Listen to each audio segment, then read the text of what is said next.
Friend, કેમ છો બધાય? જય શ્રી કૃષ્ણ, જય દ્વારકાધીશ.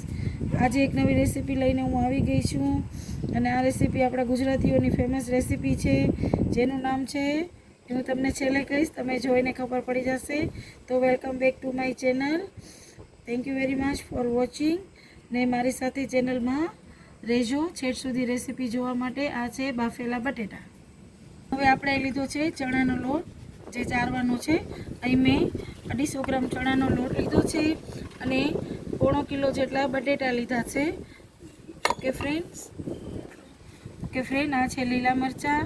આપણે જોશે આદુ, મરચાં, આ છે આદુનો ટુકડો, ધાણા, લીંબુ, બાફેલા બટેટા અને ચણાનો લોટ. બરાબર ફ્રેન્ડ, તમે જોતા રહેજો હું શું બનાવું છું, તમને આઈડિયા આવી જશે.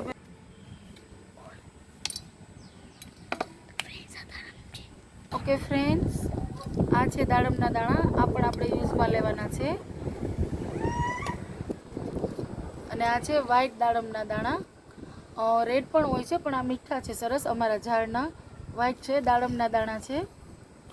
ઓકે ફ્રેન્ડ, બટેટાને આપણે અહીંયા ખમણી લઈશું. બધા જ બટેટાને આપણે ખમણી લેવાના છે.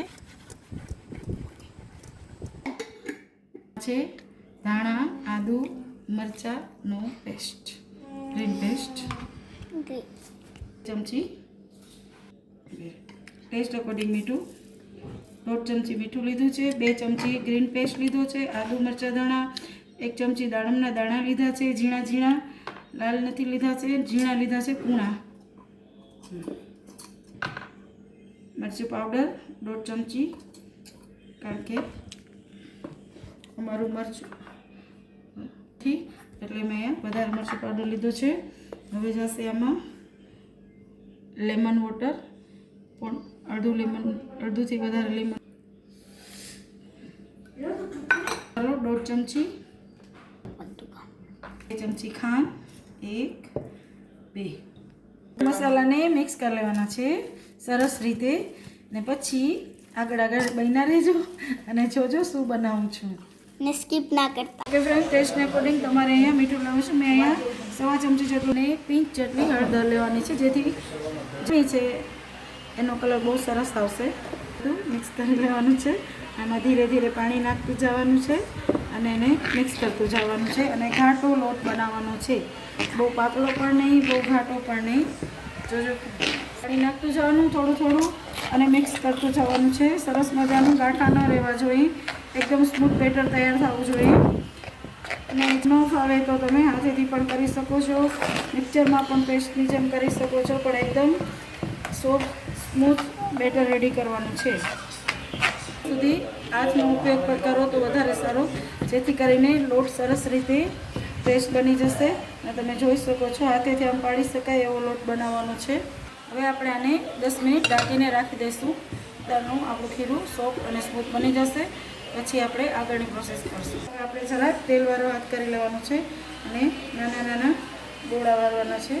આવા નાના નાના મોટા જે સાઈઝમાં તમારે જોતા હોય એવા બનાવી અને એ સાઈડમાં આપણે રાખતા જશું. મને લાગે હવે તમને બધાને આઈડિયાઝ તો આવી ગયા હશે. જે સાઈઝમાં તમારે વડા વાળવા હોય એ સાઈઝના વડા વાળી લેવાના છે બધા એકસાથે. અને પછી આપણે એને આગળની પ્રોસેસ કરશું. તો આપણે હવે વડા વાળી લીધા છે અને હવે આપણે આને આગળ શું કરશું એ હું તમને પછી કહું છું. ઓકે ફ્રેન્ડ, આપણું ખીરું સોફ્ટ સ્મૂથ થઈ ગયું છે. 10 મિનિટ જોઈ લો તમે, મસ્ત થઈ ગયું છે. અને હવે આપણે આગળની પ્રોસેસ કરશું. ઓકે ફ્રેન્ડ, આપણે અહીં તેલ મૂકી દીધું છે. હવે તળવા માટે તેલ પણ છોશે અને હવે આપણે આપણા વડાને તળશું. ફ્રેન્ડ, વડા આપણે એમાં નાખી દઈશું તળવા માટે, જેટલા તમે કરી શકતા હોય આવી રીતે નાખીને ચેક કરશું. તો ફ્રેન્ડ, હવે તો ઉપાડી મસ્ત વડાને આપણે મૂકવાનો છે. આપણે બ્રાઉન કરી લેવાના છે, સરસ રીતે તરી લેવાના છે. તરાઈ ગયા છે, જરા પણ આમાં ઓઇલ નાખીશું. ઓકે ફ્રેન્ડ, ફાઇનલી શું બન્યું છે તમને દેખાશે. આ છે બટેટા વડા, ટેસ્ટી. જેને ખાવા હોય એ આવી જાય. હું તમને એક કાપીને બતાવું છું કેટલા ફાઇન બન્યા છે.